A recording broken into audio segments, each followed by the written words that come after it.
भगवान राम के तीखे बाणों से दशानन धराशायी हो गया। भगवान जानते थे कि एक महाज्ञानी पंडित और राजनीतिज्ञ आज संसार से जा रहा है। उन्होंने लक्ष्मण से कहा कि रावण अपनी अंतिम सांसें गिन रहा है, तुम जाओ उनसे कुछ ज्ञान की बात सीख कर आओ। लक्ष्मण ने जाकर ज्ञानोपदेश के लिए रावण से निवेदन किया। रावण ने कहा, राम तो त्रिलोकी के स्वामी हैं, सर्वज्ञ है, वे क्या नहीं जानते हैं? फिर यदि इस दास से कुछ सुनना चाहते हैं तो पहले मुझे मेरे अंत समय में दर्शन देने की कृपा करे, तब मैं कुछ सुनाऊंगा। श्री राम रावण के सम्मुख गए। तब रावण ने कहा, प्रभु, ये मेरा अंतिम समय है। रक्त के प्रवाह के कारण ज़्यादा कुछ कह पाना कठिन है, फिर भी मैं कुछ सुनाता हूँ। रावण ने आगे कहा, हे राम, मनुष्य को यदि कोई शुभ कर्म करने की इच्छा हो जाए तो उसे शीघ्र ही कर लेना चाहिए, और यदि कोई अशुभ कर्म करने की इच्छा हो जाए तो उसे टालते टालते टाल ही देना चाहिए। मैं कोई पढ़ी सुनी बात नहीं कहता हूँ, अपने जीवन के अनुभव से जो मैंने सीखा है वही कह रहा हूँ।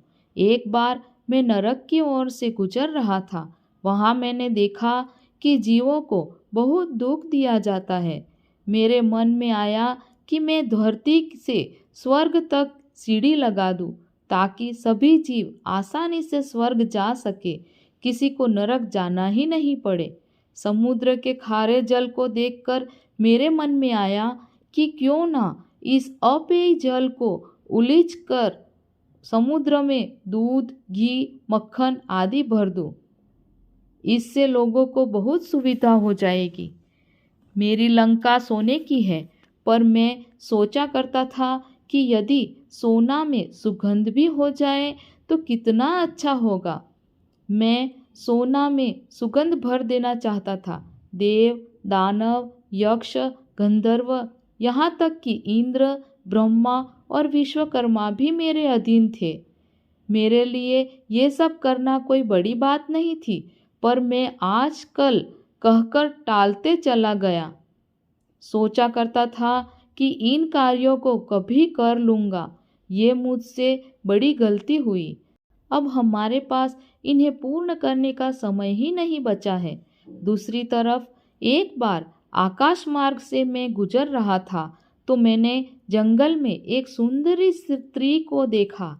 उसे देखकर मेरे मन में कुविचार उत्पन्न हुआ कि इस सुंदरी को भी अपनी पत्नी बनाऊंगा। हे राम, मैं जानता था कि पराई स्त्री पर बुरी नज़र डालना पाप है, लेकिन मैं अपने आप को रोक ना सका और मैंने आपकी भार्या का अपहरण कर लिया।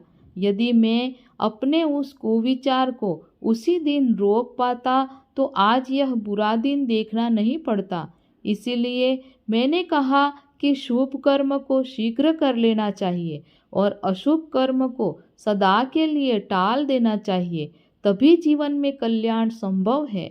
अपने शत्रु को कभी अपने से छोटा नहीं समझना चाहिए, पर मैं यह भूल कर गया। मैंने न केवल हनुमान को छोटा समझा, बल्कि मनुष्य को भी छोटा समझा। मैंने जब ब्रह्मा जी से अमरता का वरदान मांगा था, तब मनुष्य और वानर के अतिरिक्त कोई मेरा वध न कर सके ऐसा कहा था, क्योंकि मैं मनुष्य और वानर को तुच्छ समझता था। ये मेरी गलती थी। रावण ने अंतिम बात ये बताई कि अपने जीवन का कोई राज हो तो उसे किसी को भी नहीं बताना चाहिए। यहाँ भी मुझसे गलती हुई। मैंने अपनी मृत्यु का राज अपने भाई विभीषण को बताया। मेरी नाभि में स्थित अमृत कुंड का राज खुलने के बाद ही उसकी मृत्यु हुई, जो आज मेरी मौत का कारण बन गया। ये मेरे जीवन की सबसे बड़ी गलती थी। इतना कहकर रावण का गला अवरुद्ध हो गया और उसके प्राण पंखेरु उड़ गए। जय श्री राम।